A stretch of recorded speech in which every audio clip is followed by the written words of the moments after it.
Al hablar de ordenamiento jurídico podemos pensar en el concepto de derecho objetivo. Son sinónimos. El derecho objetivo es este conjunto de normas y principios jurídicos vigentes en un Estado que regulan la vida en sociedad y a cuyo cumplimiento los individuos pueden ser compelidos por la fuerza, es decir, que es de aplicación coercitiva a través del monopolio de la fuerza pública que ejerce el Estado. Este derecho objetivo u ordenamiento jurídico tiene una jerarquía o gradación, porque no todas las normas tienen el mismo rango, el mismo nivel.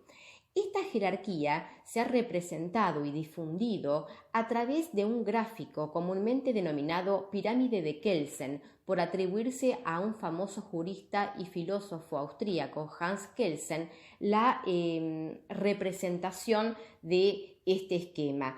Otra versión se lo atribuye a Adolf Merkel. Pero más allá de esta disquisición de quién fue el autor o si fue hecho en cooperación entre distintos juristas, lo importante es que esto va a representar la jerarquía que tiene un ordenamiento jurídico para un Estado determinado en un momento determinado. Dicho eso, cabe resaltar la idea de ordenamiento jurídico o conjunto de normas vigentes en un Estado vigente, entonces es a nivel de jurisdicción territorial y en un momento específico. Lo que vamos a ver a continuación, entonces, va a representar a la jerarquía del ordenamiento jurídico en Argentina en el 2020, hasta que haya alguna reforma que presente un esquema distinto. La idea de pirámide sirve para darnos cuenta que en la cúspide está lo más alto y cuanto vayamos descendiendo, como si hubiera una escalera que fuera descendiendo por esta pirámide, vamos a encontrar normas de jerarquía inferior hasta llegar a la base.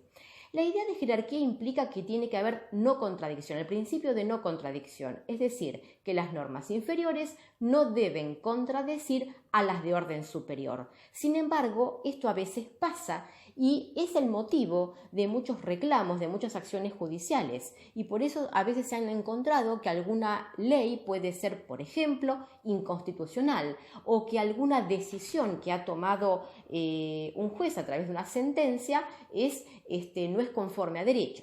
Entonces, esta idea gráfica es como debería ser. En la práctica suele haber ciertas variantes, ciertas distorsiones, entonces a veces el reclamo, el accionar de los ciudadanos tiende a tratar de ayudar a que esta jerarquía, esta representación sea más conforme a lo que debe suceder, y no que se distorsione y que realmente no haya un sistema coherente. Para ver la idea del gráfico, podemos representar entonces en la cúspide, en lo más alto, el bloque de constitucionalidad federal, que está integrado por la Constitución Nacional y por los instrumentos internacionales sobre derechos humanos con jerarquía constitucional. Esto no es una simple disquisición teórica, sino que está conforme a las mandas constitucionales que encontramos en artículos tales como el artículo 27, 28 y 31 de nuestra Constitución Nacional y también el artículo 75, inciso 22, párrafos segundo y tercero de nuestra Constitución. Aclaremos algo. Hasta el año 1994, que fue la última reforma constitucional en Argentina, este nivel superior solamente estaba integrado por la Constitución Nacional de 1853 con las reformas que hubo, pero estaba solo integrado por este documento de máxima jerarquía o Carta Magna que está en nuestro país. En el año 94 se decidió que ciertos instrumentos o tratados, como se dice comúnmente, internacionales, tuvieran jerarquía superior a otros y que estuvieran en el mismo rango que la Constitución Nacional. Por eso se formó este bloque. Ya no es solamente la Constitución, sino también estos otros instrumentos con la misma jerarquía que la Constitución. Por eso se puede hablar de una cierta dispersión normativa a nivel constitucional. A partir del nivel descendiente, el próximo, vamos a hablar todo de derecho infraconstitucional. ¿Por qué? Porque está por debajo de la Constitución. Y acá empezamos a ver que el siguiente nivel ya no tiene que entrar en contradicción con el bloque de con el bloque federal de constitucionalidad. Entonces, el siguiente nivel va a estar integrado por todos los restantes instrumentos internacionales sin rango constitucional, conforme establecen el artículo 27 de nuestra Constitución y también el artículo 75, inciso 22, párrafo primero infine, y el inciso 24. Acá van a estar otros tratados de derechos humanos, pero que no tienen rango constitucional, tratados del Mercosur, convenciones de cooperación, declaraciones de principios, acuerdos de cooperación cultural y sanitaria, etc. El siguiente nivel está integrado por leyes federales y nacionales del Congreso Nacional y vemos que esto es conforme al artículo 28 de la Constitución Nacional. El cuarto nivel lo componen decretos del Poder Ejecutivo Nacional, que el Poder Ejecutivo, si bien no tiene un poder legiferante como tiene el Congreso de la Nación, sí puede crear cierta clase de normas especialmente reguladas y sin transgredir los límites constitucionales que tiene, porque si no estaría acumulando la suma del poder público, estaría utilizando ciertas previsiones constitucionales de forma distorsiva. ¿Cuáles son los decretos que nuestra Constitución prevé? Los DNU, que suelen ser los más conocidos a través de los medios de comunicación, sí, que son los decretos de necesidad de urgencia, que están contemplados en el artículo 99 de nuestra Constitución, los decretos autónomos, contemplados en el artículo 99 y 100 de la Constitución Nacional, los de ejecución o reglamentarios, artículo 99, y los delegados del artículo 76 de la Constitución Nacional. Todo lo mencionado hasta acá es aplicable en toda la jurisdicción nacional, en todo el territorio.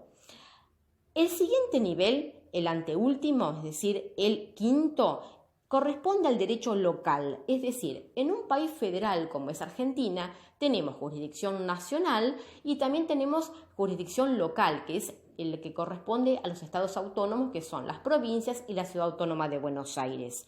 Acá podemos imaginar también que hay una pirámide interna, porque, por ejemplo, dentro de la provincia de Buenos Aires, tenemos la Constitución de la provincia de Buenos Aires, las leyes provinciales, los decretos de la gobernación, etcétera, etcétera. Y este mismo esquema piramidal a nivel local se representa en las restantes provincias que componen nuestro país y también en la Ciudad Autónoma de Buenos Aires. Estas normas de derecho local son aplicables a los habitantes, a los ciudadanos, específicamente que estén afectados por la jurisdicción local.